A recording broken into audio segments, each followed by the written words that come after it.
তার সাথে আমি একটা নিজের কিছু করব, হুম। And of course as an foodie একটা ফুড স্পেসেই কিছু করব, সেই ভাবনা চিন্তা নিয়েই চাউম্যানটা হওয়া। তো ওয়াই চাইনিজ, মানে এত কুইজিন খেয়েছো, একদম, খুবই চাইনিজ কেন? আমি বলছিলাম, মানে গুড তুমি কোয়েশ্চেনটা করলে। আমি তো মানে আমার সবকিছুই মানে মানে পুরো গল্পের মতন বলে যাচ্ছি।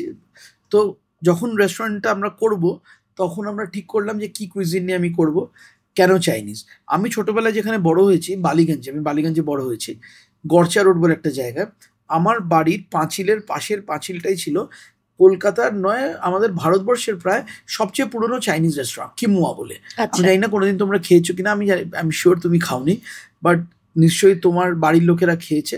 কলকাতায় কিমুয়া মানে, যদি কোনো কলকাতায় মানে তখনকার দিনে কোনো সেলিব্রিটি আসতো বাইরে থেকে, যে কেউ আসতো কিমুয়াতে একবার এসে খাবি। হুম। একটা চাইনিজ পরিবার এই রেস্টুরেন্টটা চালাতো, আর যেরম হয় তখনকার দিনে একটা পাশাপাশি থাকলে একটা আত্মীয়তা হয়ে যায় আমরা। হুম, তো হুম। আমাদের ভীষণ ক্লোজ ছিল সেই পরিবারটা।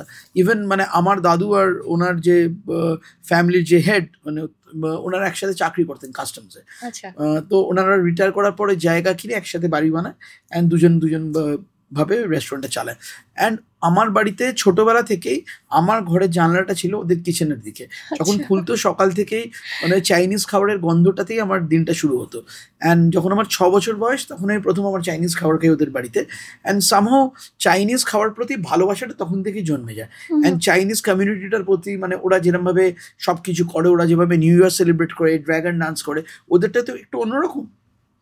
সেটা আমার কাছে খুব ইন্টারেস্টিং লাগতে শুরু করলো। অ্যান্ড যখন রেস্তোরাঁর ব্যবসাটাতে আমরা ভাবলাম আমি শুরু করব, তখন আই থট মানে আর ডান দিক বাঁ দিক ভাবার নেই, করলে চাইনিজ রেস্টুরেন্ট চাইনিজ। করবো।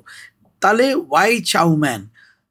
তখন আমি যদি 2010-এর কথা ভাবো, তখন অলরেডি চাইনিজ রেস্টুরেন্ট কলকাতায় প্রচুর আছে। ট্যাংরা আছে, আমাদের এখানে মেনল্যান্ড চায়না অঞ্জনদা করেছে এত বড় রেস্টুরেন্ট, প্লাস গলি গলিতে অনেক চাইনিজ রেস্টুরেন্ট আছে। তাহলে চাউম্যান কেন আলাদা হবে? তাহলে তো হুম। আরেকটা চাইনিজ রেস্টুরেন্ট খুলে হুম। দিতাম।